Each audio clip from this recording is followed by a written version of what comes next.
നമസ്കാരം. ഒടുവിൽ മാങ്ങാണ്ടിക്ക് നിൽക്കക്കള്ളിയില്ലാതായി. കോൺഗ്രസിന്റെ സൈബർ ടീമുകാർ ഇരുട്ട വെളുക്ക പണിയെടുത്തതെല്ലാം വിഫലമായി.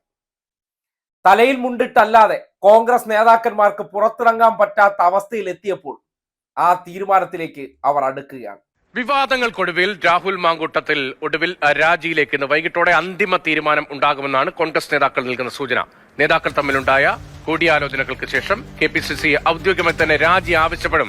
സംഘടനാ നടപടിയുടെ ഭാഗമായി രാജി ആവശ്യപ്പെടും എന്നാണ് ഇപ്പോൾ പുറത്തുവരുന്ന ഏറ്റവും സുപ്രധാനമായ വിവരം. സ്വാഭാവികമല്ലേ, ഇത്രയും വലിയ ആരോപണങ്ങൾ വന്നതിന് ശേഷവും ഞാൻ മാത്രമല്ല അവരുമില്ലേ എന്ന ചോദ്യം ചോദിച്ച് അതിൽ നിന്ന് രക്ഷപ്പെടാൻ പോവുകയാണ്.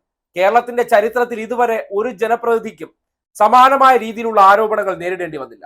പലർക്കെതിരെയും ആരോപണങ്ങളായിരുന്നു, തെളിവുകളല്ല. അത് മുകേഷ് ആയിക്കോട്ടെ അല്ലെങ്കിൽ ബാക്കിയുള്ളവർക്കെതിരെയെല്ലാം പലതരത്തിലുള്ള ആരോപണങ്ങൾ പുറത്തേക്ക് വന്നപ്പോൾ ചിലർ മന്ത്രിസ്ഥാനം വലിച്ചെറിഞ്ഞു, MLA സ്ഥാനത്ത് തുടർന്നു. പക്ഷേ MLA എന്നുള്ളതിലേക്ക് ഒരു വ്യക്തിക്ക് നേരെ ആരോപണമല്ല, തെളിവുകൾ ഇങ്ങനെ ബാക്ക് ടു ബാക്ക് ആയി വരികയാണ്. അതും അവിവാഹിതരായ കേരളത്തിലെ 10ഓളം സ്ത്രീകൾക്ക് ഈ ദുരനുഭവം ഉണ്ടായി എന്ന് പറയുമ്പോൾ പിന്നെ എങ്ങനെയാണ് അയാളെ ഇത്രയും ദിവസം ഇവർക്ക് ന്യായീകരിക്കാൻ കഴിഞ്ഞത്?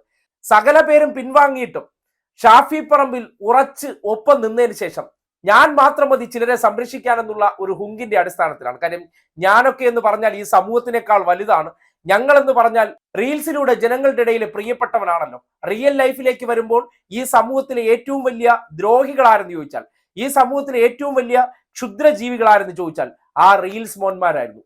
ഒരു മനുഷ്യത്വമില്ലാതെ, ഒരു മനസ്താപവുമില്ലാതെ 10ഓളം സ്ത്രീകളെ ലൈംഗിക ചൂഷണത്തിന് ഇരയാക്കി അവരെ കറിവേപ്പില പോലെ വലിച്ചെറിയുമ്പോൾ അതിന് ഷാഫി പറമ്പിൽ പിന്താങ്ങൽ കൊടുക്കുകയാണ്.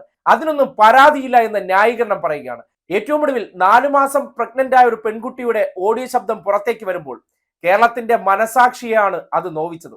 അതായത് അത് ഗർഭചിത്രം നടത്തി തന്റെ രാഷ്ട്രീയ ഭാവി സേഫാക്കാൻ വേണ്ടി നിഷ്ഠൂരമായി, നികൃഷ്ടമായി, നമ്മൾക്ക് കേട്ടുകേൾവിയില്ലാത്ത രീതിയിൽ ഒരു നരാധമൻ ഒരു സ്ത്രീയെ അതിന് കമ്പൽ ചെയ്യിക്കുന്ന രീതി നമ്മൾ കാണുകയാണ്. കൊല്ലാൻ സെക്കൻഡ് മാത്രം മതി എന്ന് പറഞ്ഞത് കേട്ടിട്ടും കോൺഗ്രസുകാരുടെ കാതു തുറന്നില്ല.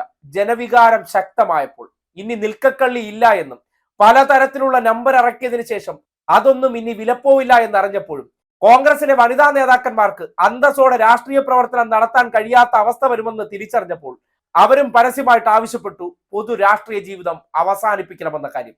അതും നിൽക്കക്കള്ളിയില്ലാത്ത അവസ്ഥ വന്നപ്പോൾ ശ്രീമതി ബിന്ദു കൃഷ്ണ, രാഹുൽ രാജിവെക്കേണ്ടേ?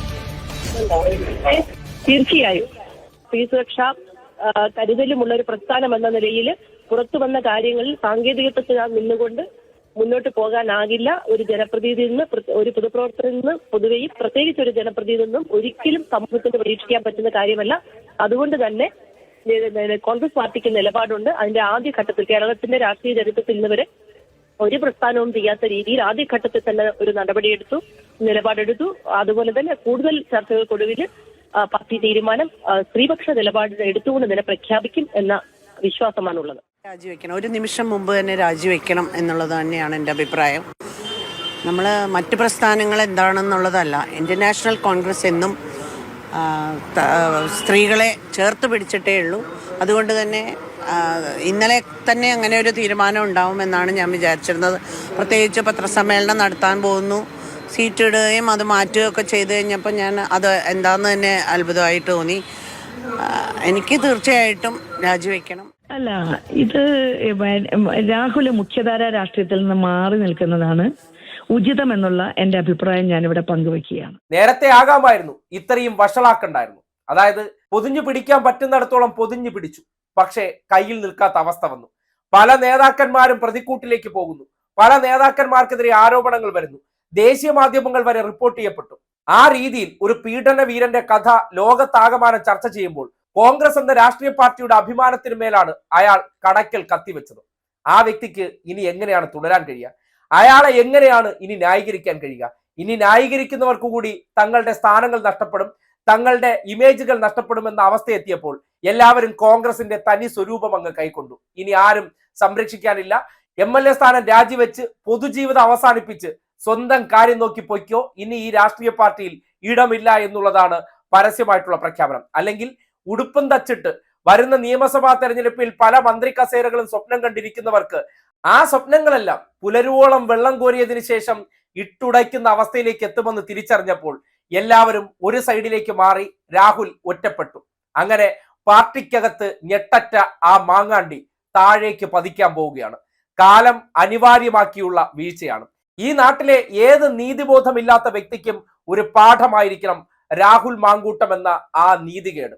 കാര്യം ചെയ്യുന്ന പ്രവർത്തികളിലൊന്നും ഒരംശം പോലും നീതിയോ മനുഷ്യത്വമോ പുലർത്താത്ത വ്യക്തികൾക്ക് കാലം കരുതി വച്ചിരിക്കുന്നത് എന്താണ് എന്നതിന്റെ തെളിവ് കൂടിയാണ്. നാക്കുകൊണ്ട് ഡയലോഗ് അടിച്ച് എല്ലാ കാലവും എല്ലാവരെയും പറ്റിക്കാമെന്ന് കരുതരുത്. ഒരു നാൾ നിങ്ങൾ ആരെയാണോ കബളിപ്പിക്കുന്നത്, ആ കബളിപ്പിക്കപ്പെട്ടവർക്ക് കാലം ഒരു നീതി ഉറപ്പാക്കും.